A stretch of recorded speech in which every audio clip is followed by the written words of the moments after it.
Hello viewers, নমস্কার সবাইকে। আজ আমি তৈরি করে দেখাবো পাউরুটির একটি নাস্তা রেসিপি।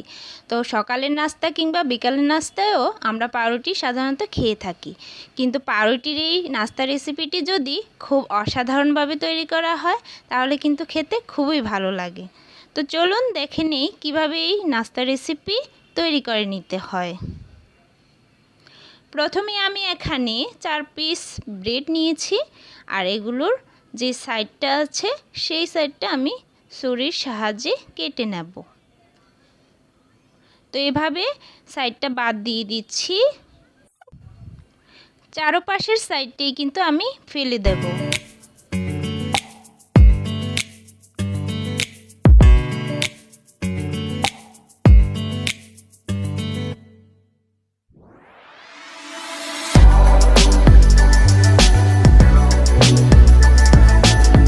সবগুলো পাউরুটির সাইডটা বাদ দেওয়ার পর আমি এখানে একটা মিক্সিং বল নিয়েছি ছোট সাইজের। তো সেখানে আমি দুটো ডিম ফেটিয়ে নেব, আর সাথে দিয়ে দিচ্ছি 1.5 টেবিল চামচ চিনি। তো মিষ্টিটা একটু কম করে দেওয়াই ভালো।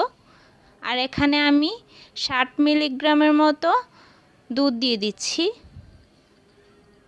এবার পুরো মিশ্রণটাকে আমি ভালো করে নেড়ে মিশিয়ে নেব, আর ডিমটাকে ভালো করে ফেটিয়ে নিচ্ছি। তো পুরো মিশ্রণটা ফেটানো হয়ে গেলে আমি এখানে একটা প্লেটে আমি পাউরুটিগুলোকে তৈরি করে নেব ভাজার জন্য। তো প্রথমে আমি যে লিকুইড দুধ আর ডিমের মিশ্রণ তৈরি করেছি সেটা দিয়ে দিলাম, আর তার উপর দিয়ে আমি একটা ব্রেড দিয়ে দিচ্ছি। এবার আমি অপর সাইডে আমি ভালো করে মিশ্রণটা দিয়ে মিশিয়ে নেব। একদম সমান করে পুরো সাইডে দিতে হবে, যাতে পাউরুটিটাতে মিশ্রণটা অ্যাবজর্ব হয়ে যায়।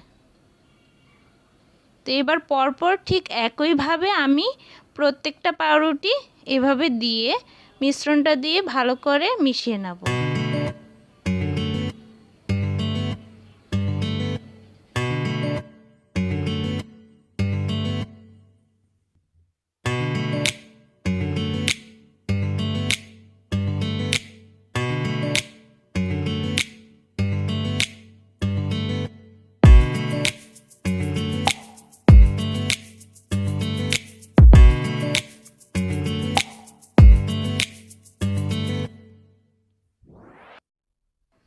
তো সবগুলো পাউরুটি যখন এভাবে তৈরি করা হয়ে যাবে তখন আমি ভাজার জন্য একটি প্যানে তেল গরম করে নিয়েছি, আর তাতে আমি এই ব্রেডগুলো দিয়ে দিচ্ছি।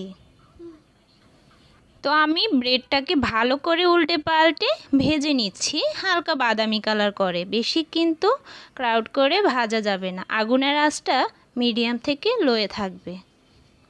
তো এভাবে যখন সবগুলো সাইড এভাবে লাগিয়ে ভেজে নেওয়ার পর যখন এরকম একটা কালার চলে আসবে তখন বুঝে নেব পাউরুটিটা কিন্তু ভাজা হয়ে গেছে। তো এইভাবে হালকা বাদামি কালার করেই ভেজে নিতে হবে। তো আমার আজকের এই ক্রিস্পি ব্রেড রেসিপি কিন্তু তৈরি হয়ে গেল। তো আপনাদের কাছে কেমন লাগলো অবশ্যই কিন্তু কমেন্ট করে জানাবেন, আর লাইক দিতে ভুলবেন না। আর আমার চ্যানেলটি যদি সাবস্ক্রাইব করা না থাকে তাহলে কিন্তু অবশ্যই সাবস্ক্রাইব করার অনুরোধ রইল। তো আশা করি আপনাদের আজকে ভিডিওটি খুব ভালো লেগেছে, আর বাসায় কিন্তু অবশ্যই ট্রাই করে দেখবেন কেমন লেগেছে রেসিপিটা। তো সবাই সুস্থ থাকবেন, ভালো থাকবেন। ধন্যবাদ সবাইকে।